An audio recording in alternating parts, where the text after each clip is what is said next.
Eh bien, salut à tous et bienvenue sur Football Garden, c'est Bilal qui vous parle aujourd'hui et on se retrouve en cette belle matinée pour une toute nouvelle vidéo et pas un débrief.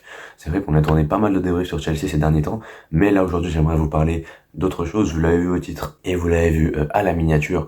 On va parler du retour de Christopher Nkunku et comment est-ce qu'on pourra l'intégrer dans ce 11 de Chelsea là, dans quel système est-ce qu'on va jouer avec lui. J'ai pour le moment 3 idées de système et je vais vous les dire dans cette vidéo. Je pense que ce sera donc un des 3.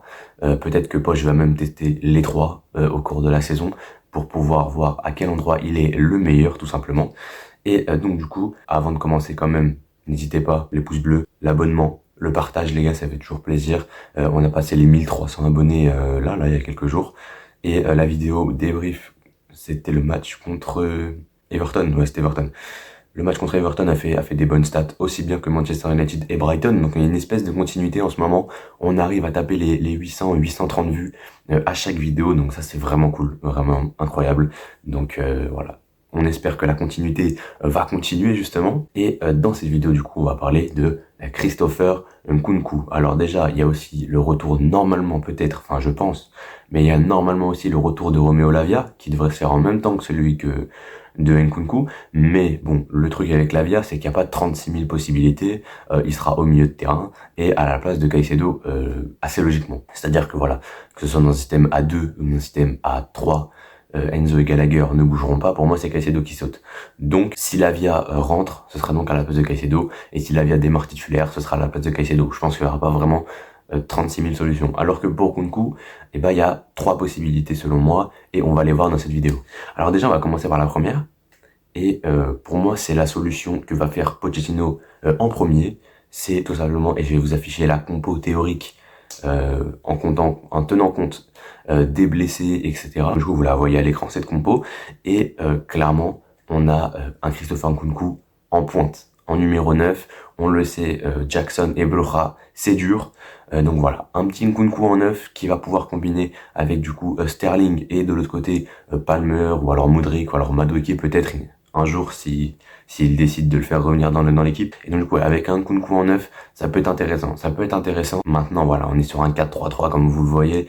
Pour moi, c'est la compo qui marche le mieux depuis le début de saison, mais est-ce que c'est la compo qui est le plus adaptée à Nkunku? Ça, je suis beaucoup moins sûr, parce que Nkunku en seul 9, c'était compliqué. Ça a toujours été compliqué. À Leipzig, il jouait soit en pointe, mais avec un autre attaquant, soit il jouait un cran en dessous, un espèce de 10 excentré sur la gauche. Seul en pointe, Nkunku, je suis pas sûr que ça va le faire, parce qu'il a jamais joué tout seul en pointe.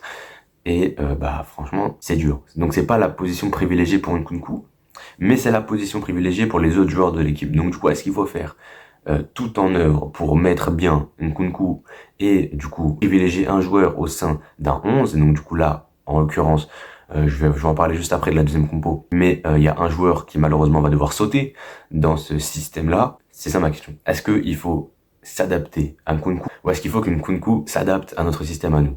Donc du coup, le deuxième système, je vais pas parler d'abord. Je vais pas parler du système où Nkunku est le mieux, mais un autre système où on pourrait rester en 4-3-3, c'est de simplement mettre Nkunku à gauche. On aurait donc la compo qui s'affiche à l'écran, avec Nkunku à gauche, Jackson en pointe ou Broja, comme vous voulez, et à droite, on aurait du coup Sterling, même si Sterling est meilleur à gauche, mais bon, il peut jouer des deux côtés. Donc du coup, voilà, on aurait une compo avec Nkunku, Sterling, Jackson, et bah clairement pour moi, ça peut être une solution. Ça peut être une solution. Nkunku, il a déjà joué à cette position-là en Bundesliga du côté de Leipzig. Je pense qu'il connaît à peu près le poste.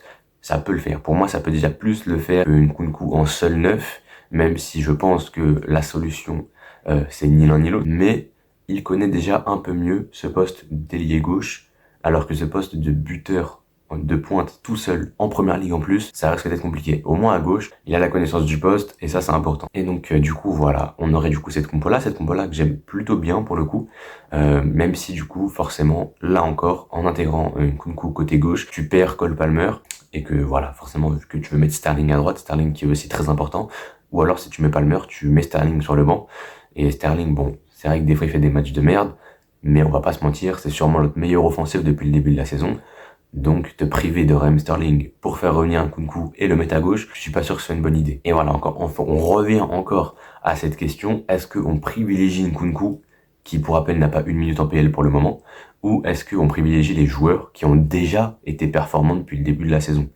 Et on va y venir du coup à la troisième compo. Et c'est une compo où forcément on intègre Nkunku à sa position préférentielle et on passe donc en 4-2-3-1. Le 4-2-3-1 qui va s'afficher à l'écran avec du coup Nkunku en 10 et tu mets du coup Palmer, Sterling sur les côtés et tu mets Jackson en pointe ou alors Blora, tu fais comme tu veux. Et donc du coup dans ce système-là en 4-2-3-1, Nkunku est au cœur du jeu, c'est un numéro 10 et là, oui, il est à sa position préférentielle. Mais là encore, il y a un petit souci. Il y a un petit souci et le souci c'est pas devant. Parce que devant, on a potentiellement la meilleure compo pour nos offensifs, c'est ce 4-2-3-1 là. En revanche, le problème c'est ce double pivot, Enzo Caicedo, Enzo Lavia, Enzo ce que vous voulez, avec simplement Gallagher out. Et pour moi, Gallagher out du 11, c'est de la merde. Voilà, c'est de la merde. Mais d'un autre côté, mettre Gallagher trop bas sur le terrain, on a vu ce que ça donnait, et c'était pas non plus la folie. Et vu les efforts que fait Gallagher pour aller vers l'avant depuis le début de la saison, le brider à un poste arrière, ce serait pour moi très terrible. Honnêtement, ce serait terrible de le brider comme ça, juste pour laisser place à Nkunku à son poste. Donc voilà, encore une fois, la question qui se pose, c'est est-ce que on privilégie un joueur ou est-ce qu'on privilégie un ensemble? Et là, pour moi, la question, elle est vite répondue. La question, elle est vite répondue, je vais vous expliquer pourquoi. Alors déjà, d'un côté, on a Christopher Nkunku, qui certes est un très bon joueur, un joueur que j'apprécie énormément, et j'ai très hâte de le voir, et normalement, ce week-end contre Sheffield, il devrait être de retour, au moins sur le banc. Et on aurait potentiellement, je crois qu'on joue contre Wolverhampton le Boxing Day, mais donc du coup, ouais, il serait du coup dispo pour Wolverhampton. Mais est-ce que on va vraiment demander à Nkunku, tout seul, hein, juste lui, juste à Nkunku, de prendre cette équipe-là en main et d'aller d'aller marquer un maximum de points pour nous? Je pense pas. Je pense pas. Nkunku n'est peut-être pas le joueur, n'est pas un Erling Haaland capable de changer le cours d'un match à lui tout seul. Je pense pas que Nkunku soit le joueur capable de changer un match à lui tout seul. Après, évidemment, on ne le sait pas, et là encore, c'est un autre point qui va défendre un petit peu ma théorie, c'est le fait que Nkunku n'a pas joué en première ligue. Il a 0 minutes cette saison, il s'est blessé en pré-saison. En pré-saison, certes, il avait fait des matchs intéressants, dans une position soit de deuxième neuf, soit de numéro 10, enfin, c'était un peu modulable, avec des petits échanges avec Nicolas Jackson, qu'on avait vraiment trouvé impressionnant à l'époque. Ok, il y a ça. Mais à part ça, Nkunku à Chelsea, c'est le néant. Vraiment, c'est le néant. Donc, on va attendre de voir clairement. Si Nkunku arrive à se muer en joueur exceptionnel, capable de changer le cours des matchs à lui tout seul, claquer un doublé alors qu'il sort du banc et nous faire gagner un match, là oui, là j'aurais rien à dire. J'aurais rien à dire sur Nkunku, et ok, tu peux potentiellement le mettre dans un 4-2-3-1 et miser entièrement sur lui, quitte à sacrifier un Gallagher ou autre milieu de terrain. Maintenant, il y a une autre question qui se pose, c'est que si Nkunku n'est pas un joueur super performant, mais juste performant, tu vois, un joueur qui arrive, qui fait des matchs corrects, qui marque de temps en temps, qui fait des passes de temps en temps, un joueur qu'on va pas taper dessus, mais on va pas faire non plus 1000 éloges. Qu'est-ce qu'on fait? Est-ce qu'on garde Nkunku en dynamiteur principal, on va dire, et en source principale de l'équipe, quitte à sacrifier d'autres joueurs, ou est-ce que tu vas mettre Nkunku à un poste qui n'est pas forcément le sien, pour pouvoir avoir un maximum de joueurs qui étaient performants, qui étaient déjà là depuis le début de saison, et qui étaient déjà performants. Donc là, je pense à Palmer, je pense à Sterling, je pense à du coup Gallagher. Donc du coup, pour moi, la solution que va faire Pochettino en tout premier, c'est la première compo que je vous ai montrée, c'est-à-dire celle avec Nkunku en 9. Celle avec Nkunku en 9, pour moi, c'est la plus logique. On sait qu'on a des problèmes avec nos 9 actuellement. Sur les côtés, on est quand même plutôt bon, et au milieu de terrain, on est aussi plutôt bon. Donc forcément, pour moi, tu vas garder ce Caicedo, Enzo, Gallagher, tu vas laisser Sterling et Palmer sur les côtés, et pour moi, devant, tu vas mettre Nkunku. Pour moi, c'est le plus logique, et c'est ce que va faire Pochettino là, pour les prochains matchs. Peut-être pas pour Sheffield, parce que pour moi, il va être maximum en sortie de banc. S'il est disponible, ça se trouve, il ne sera même pas sur la feuille de match, encore une fois. Mais s'il est sur la feuille de match, il sera remplaçant. Il sera remplaçant, c'est assez clair, comme de Lodroge.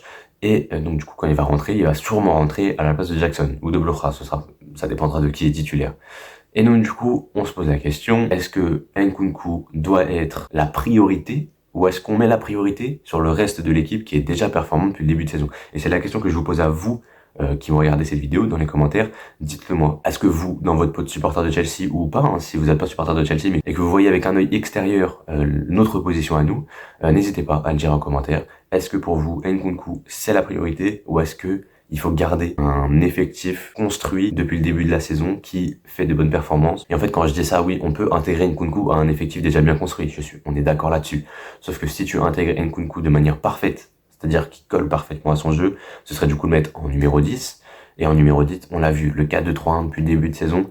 On a fait ça pendant 2 matchs. Il y a eu le match contre Manchester United, on s'est fait éteindre. Et le match d'avant, on a joué en 4-2-3-1, c'était Brentford et on a perdu aussi. Donc clairement, on est sur un 0% de win rate avec un 4-2-3-1. Et c'est compliqué. En tout cas, voilà. N'hésitez pas à me le dire dans les commentaires. Est-ce que pour vous, Nkunku doit être réintégré en numéro 10 ou est-ce que Nkunku doit s'adapter à cette équipe-là et aller jouer en pointe ou alors sur un côté? En tout cas, voilà, dites-le moi dans les commentaires. Je vais lire ça avec plaisir et impatience. En tout cas, voilà, moi je vous laisse là-dessus. C'était une vidéo plutôt courte en attendant le débrief de ce week-end contre Sheffield. Et voilà. Moi je vous laisse là-dessus. C'était Bilal de la chaîne Football Garden. Portez-vous bien et la paix sur vous.